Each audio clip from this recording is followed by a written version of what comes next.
Hello, everyone. Welcome to another episode of Aquarium Online Academy. My name is Connolly. I am a member of our education team, and today we're going to be learning about some magnificent marine mammals. But before we get into that, I want to mention a couple of other things. So, first of all, right now we are live at 3 p.m. here from Long Beach, California at the Aquarium of the Pacific. If you're watching alongside us live, we would love to have you join us. You're welcome to send us observations or questions or any other thoughts, something you'd like us to talk about, your favorite marine mammal. You're welcome to text those into that number on the screen, which is going to be 562 286 1838.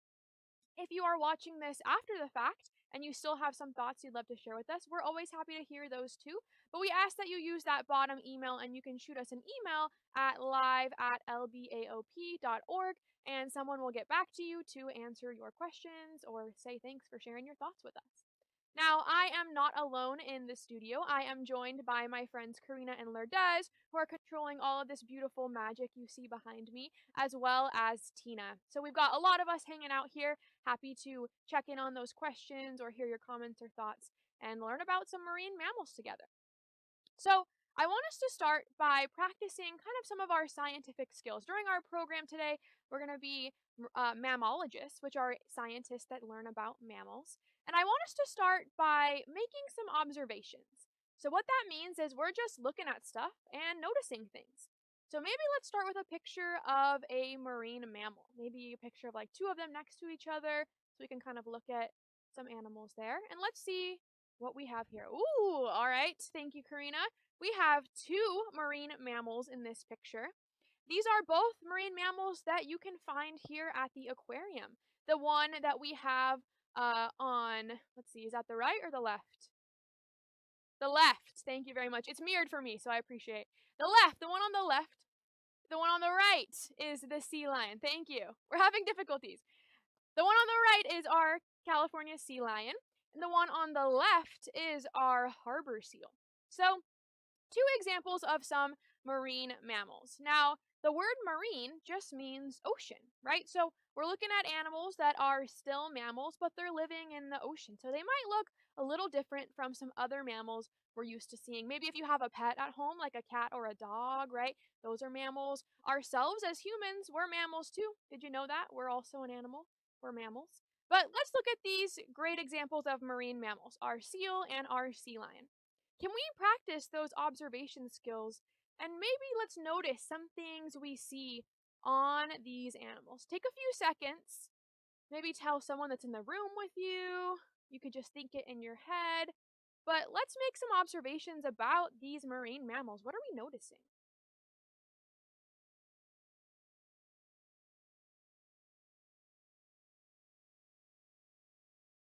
I know I'm definitely noticing that they have some cute little whiskers on their faces. They have cute little noses and eyeballs. And I also see that they have a lot of hair or fur on their body. So let's talk about some of the things that make an animal a mammal. So, one of those things I just mentioned is that hair or that fur, right? So, all mammals have some kind of fur or hair on their body. Now, why do you think that might help an animal? Why would we need hair or fur? It would keep them warm, exactly, right? So, our marine mammals here that might be living in some colder waters can have some of that fur on their body to help keep them warm. Now, we don't have fur, right? But we've got hair on our heads or on the other parts of our body, right? So, we are also mammals as well. We've got hair. Now, what are some other things that make an animal a mammal? Maybe let's turn our attention to, like I mentioned, that cute little face, specifically their cute little noses. What do you think these animals might be using their noses for? Aside from smelling, what else do we do with our nose? I think, yeah, we can breathe with it, right? Take a deep breath in. Feel that oxygen filling your lungs as we breathe air, right? So, one thing that sets our marine mammals apart from other animals in the ocean, like fish, sharks, jellies, things like that, is that these animals are breathing air. So, they've got lungs. They need to come up to the surface of the water and breathe air. So, we'll see some of our marine mammals have some cool ways of being able to live their whole lives in the water and still come up for air. So, these mammals are animals that have hair and they are breathing air, what else makes an animal a mammal? Let's think about maybe when mammals are born, when they're little tiny, first born, and they're babies. Do they come out of eggs? Did you hatch out of an egg as a baby? I don't think so, right? I know that when babies are born, like when humans are born, they're already a fully formed little human, right? They come out alive. We call that live birth. So these animals do that as well. Mammals are animals that instead of laying eggs, they give birth to live young. Now, speaking about when our mammals are babies, there's also something special that mammals like to eat as babies. Do you know, what does a baby mammal like to eat? Or maybe we should phrase it, what do they like to drink? There's really only one thing when they're young that they will get their nutrients from. Yeah, it's milk, right? So baby mammals are getting their nutrients from milk from their mom. So all mammals, regardless of if you're a human, if you're a cute little harbor seal or sea lion, right? When they are babies, they're not eating those fish yet or eating, a burger like us as humans. They are just drinking milk and getting all the energy they need from their mom. Pretty cool. All right, so we've said our mammals breathe air, they have hair or fur, they give live birth, they drink milk. I think there's one more thing that makes an animal a mammal, and it has to do with kind of like the temperature of our bodies. Let's see if we can figure it out together. So if you take your hand right now and touch your neck, how does it feel?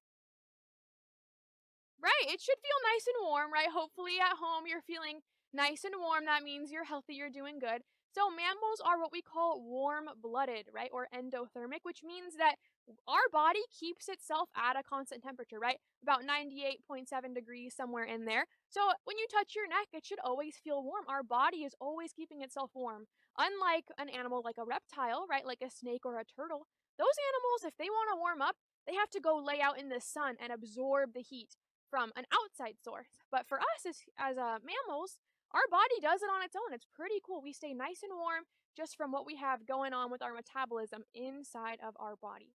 So mammals are animals that are warm-blooded. They're breathing air. They are born alive, they're live birth. They drink milk from their mom when they're babies, and they are warm-blooded. So all of those things we have in common with these cute little guys we're seeing up on the screen.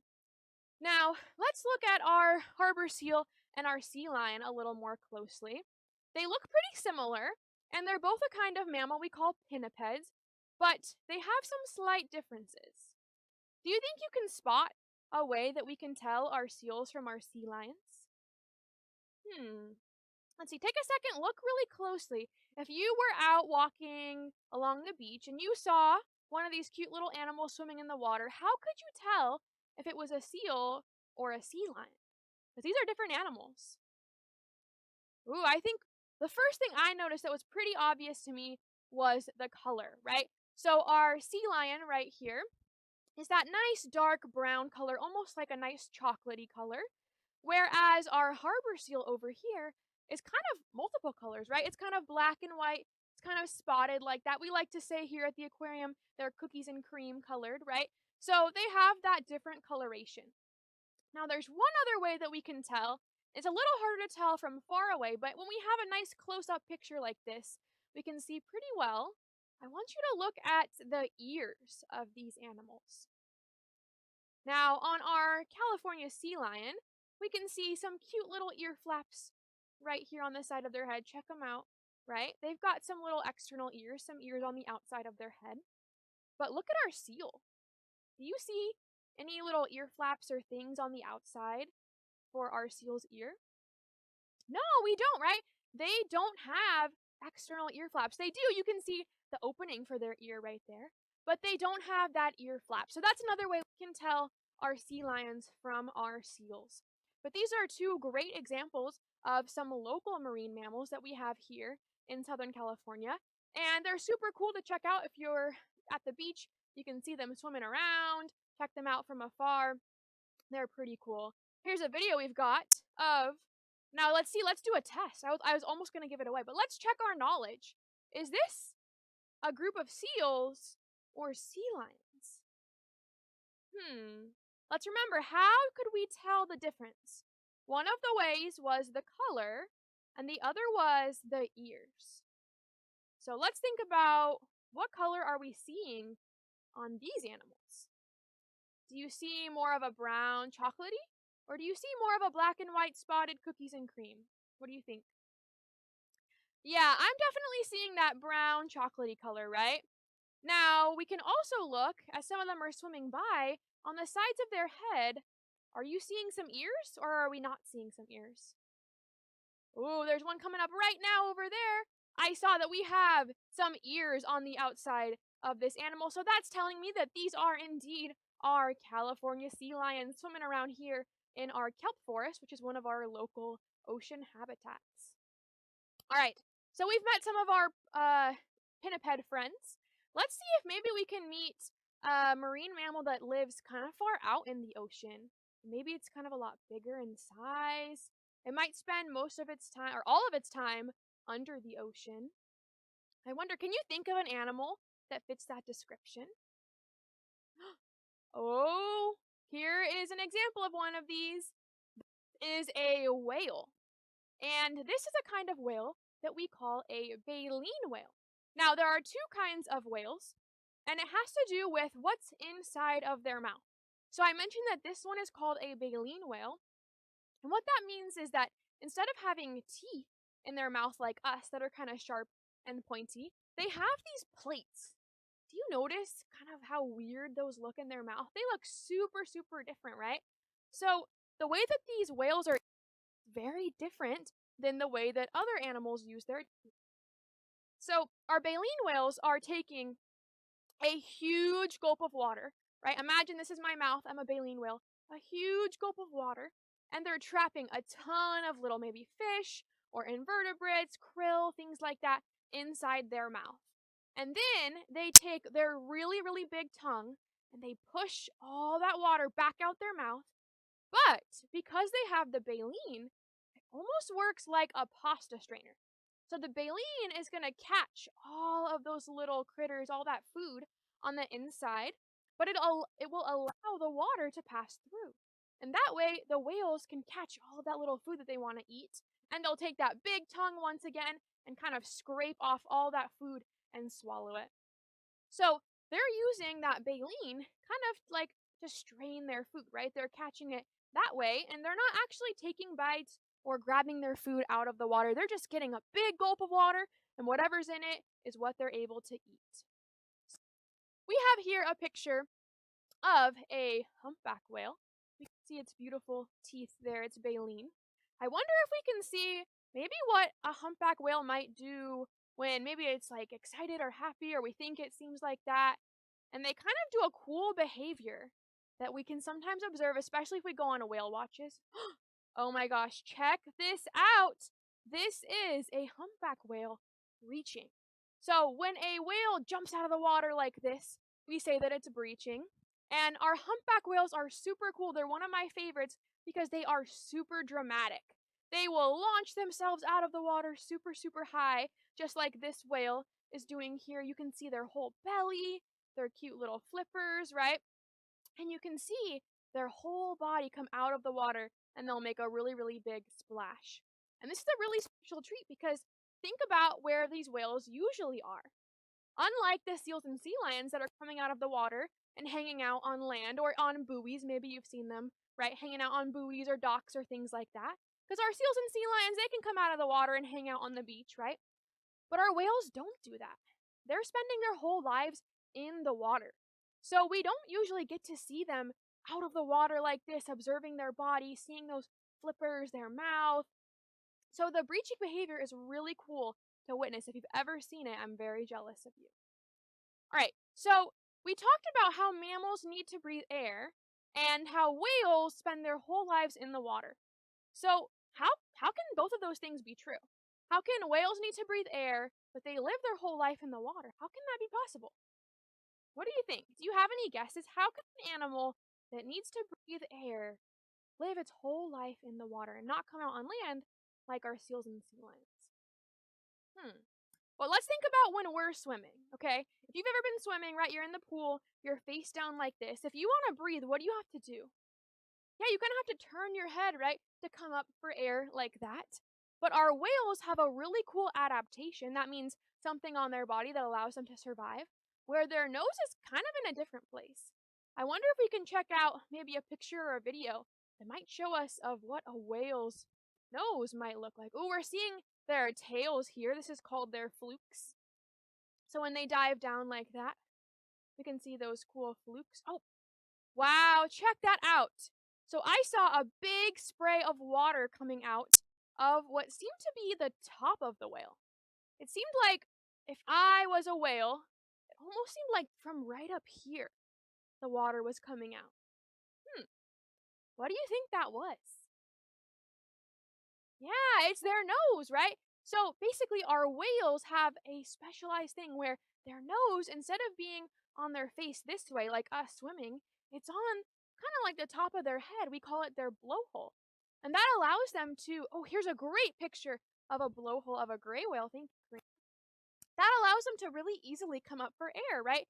Instead of having to bring their whole body out of the water and turn their head like us as humans, they can just kind of pop their little top of their body off up above the water, have that blowhole to get some air, and then dive back down. Now, we saw some of that spray or that water coming out of the blowhole, and I know it's kind of tempting to think that maybe it has something to do with how our whales take big gulps of water to eat, right? But they're actually two different things. So remember, to eat, they're taking a gulp of water, but they're pushing it back out their mouth. So the water we see come out of the blowhole is actually just any water that's kind of gathered on top of the blowhole when they went down to, or when they took a breath and then dove down, right? Sometimes their blowholes, you can see they're kind of like a little hole or a little bowl shape. So when they take a breath and then dive down, sometimes they get a little bit of water that covers the opening of that blowhole. And then when they come up for a breath, of course, right, they need to have no water there because they have to breathe the air. So they might kind of exhale, blow away any of that water, and we can see that beautiful spray or that blow, we call it. And it allows them to take a nice deep breath of air, right? So we have seen our baleen whales, they will have that baleen in their mouth, and we can also tell that a whale is a baleen whale without seeing their mouth at all. Now you might be like, Connolly, how is that even possible? We're not even looking in the whale's mouth, and you can tell me that this whale has baleen in there. And to that I say, yes, we can. We can tell by looking at their blowhole. So our gray whale here has, if you'll notice, two blowholes right there, two like nostrils in their blowhole, just like us. A whale's blowhole almost looks like if we just had this part of our nostrils, but it's on the top of their head like that. So, because this whale has two openings in their blowhole, I know that this is a baleen whale. Now, we said earlier that there was another kind of whale called a toothed whale, which means, of course, they've got teeth in their mouth, and their blowhole looks different. So our toothed whales will only have one blowhole on the top of their head. It'll just be one kind of round little circle. Can you think of an example of a toothed whale? But we have a picture of one right up here. Does this animal look familiar? Yeah, this is a common dolphin, right? But our dolphins are animals that only have one hole on the top of their head. We can see it right here. Just one opening for their blowhole. So without looking inside our dolphin's mouth, we know that they've got teeth in there instead of baleen. Now, I want us to look at our dolphin's teeth a little bit. Since we got such a good look at that baleen, let's take a closer look at our toothed whales. So if we switch over to my document camera here, perfect, we can see an example of a dolphin jaw. So we've got kind of this row of teeth here. Now, what shape are you seeing in this jaw? Do they look kind of flat and smooth? Or are they more kind of pointy and sharp? What do you think? Yeah, I think the second one too, right? These definitely look more pointy, kind of like our canine teeth. Now, what do you think that tells you about what this animal might like to eat? Do you think they're crushing up things that are in shells? No, I don't think so, right? It would be kind of hard to use these teeth to grind something in a hard shell. But if there was something maybe kind of soft that they could grab with these sharp teeth, right? And grab onto it just like that, I think these teeth would be super useful like that. Maybe for eating things like small fish, right? You can get a nice grab onto them with these teeth here. So we can see that our dolphin has traditional teeth, right? Just like us, instead of those baleen plates that our really large baleen whales have. All right, cool. So we've gotten to learn about our two types of whales. Now I want to make sure that we get to at least one more marine mammal because I know this one is a crowd favorite. It's definitely one I really like. Now, let me give you some clues about this animal. Let's see if you can figure out who I'm talking about. So your first clue is that this animal is covered in a lot of fur. Even more than our sea lions, which kind of look maybe hairy. This animal definitely has a lot of fur on the outside of its body. Now, your second clue is that this animal is found in kelp forests. So they're a local animal we can see here off the coast of California. Maybe you've seen one. If you visited the aquarium, we have some. They have been found in kelp forests in the coast of California here. Now, your third clue is that, in my opinion, it's not a fact, but in my opinion, they are very, very cute animals. Do you think you know what animal I'm talking about? Let's see. Can we have a picture of this animal, please? Drum roll. It is our southern sea otter. If you were thinking of a sea otter, you would be correct. So here is our adorable, furry, kelp forest loving sea otter. Now, I want to talk about some of these adaptations that our sea otters have because they are really cool creatures. So, first of all, the first thing I mentioned, they're super, super furry, right? So, I want you to look at that fur in all its glory. Do you think that they have a lot of fur on their body or not very much?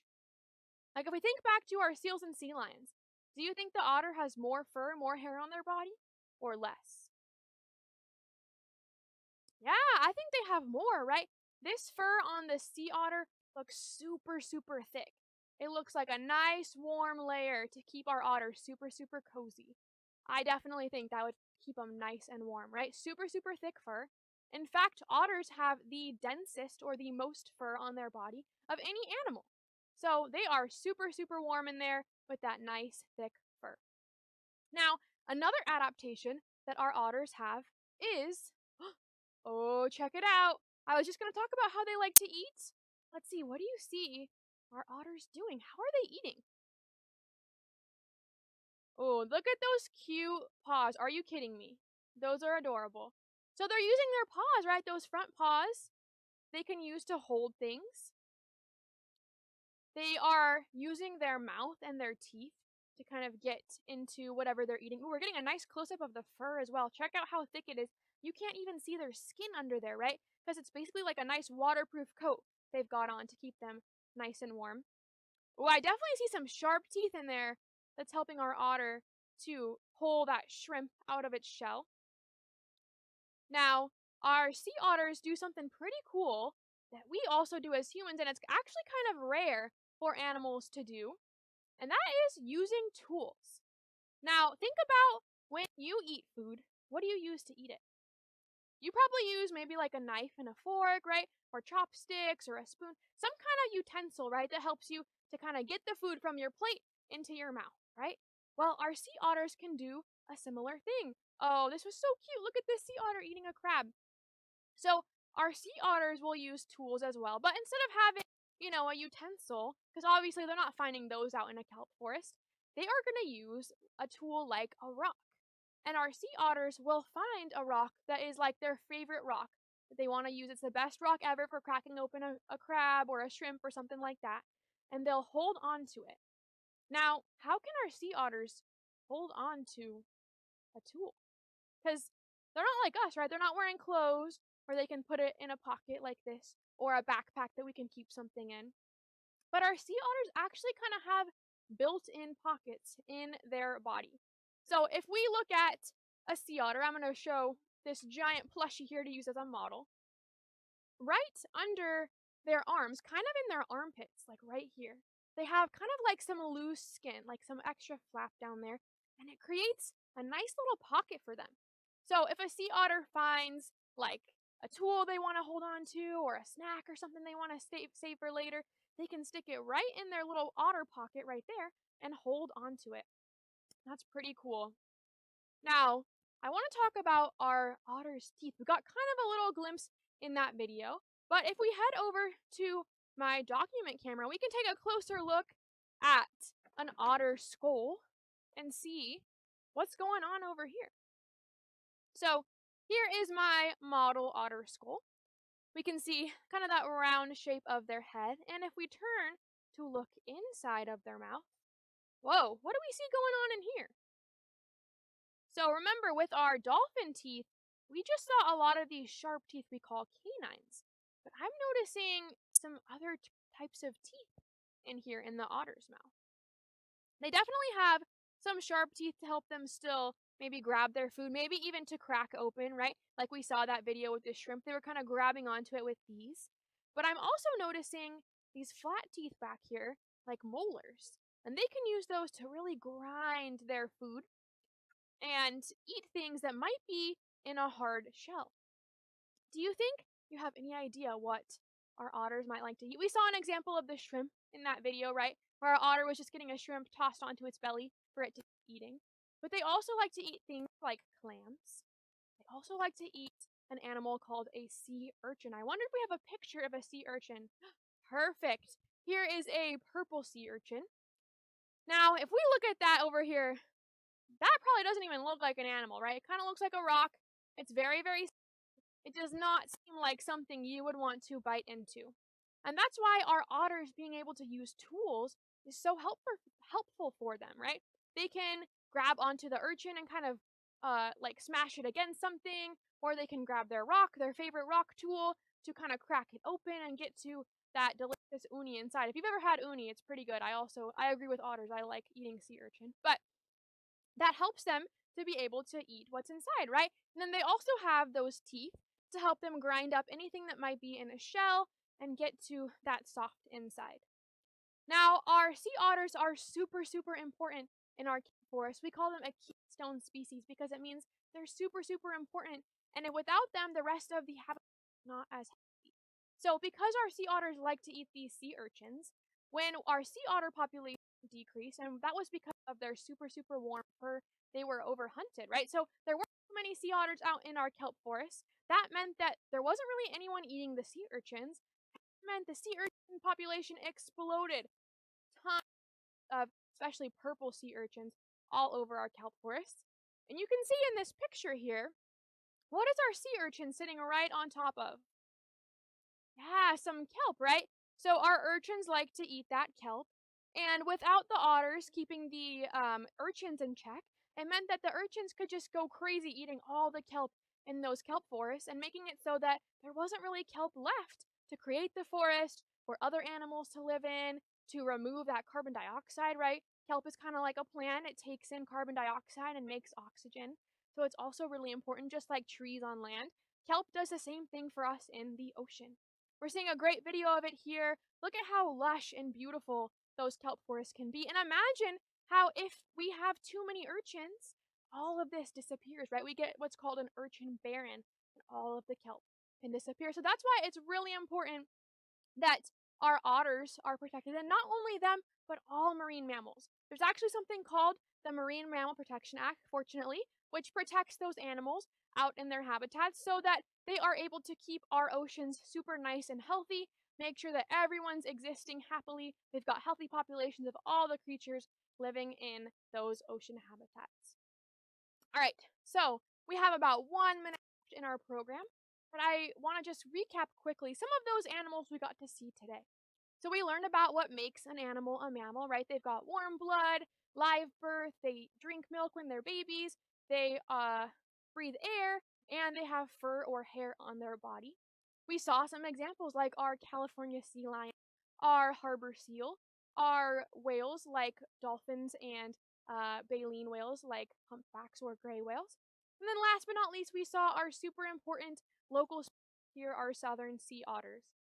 I want to say thank you so much for joining me today during our program. If you have any last questions, you feel free to email us again live at LBAOP. We always love to hear from you.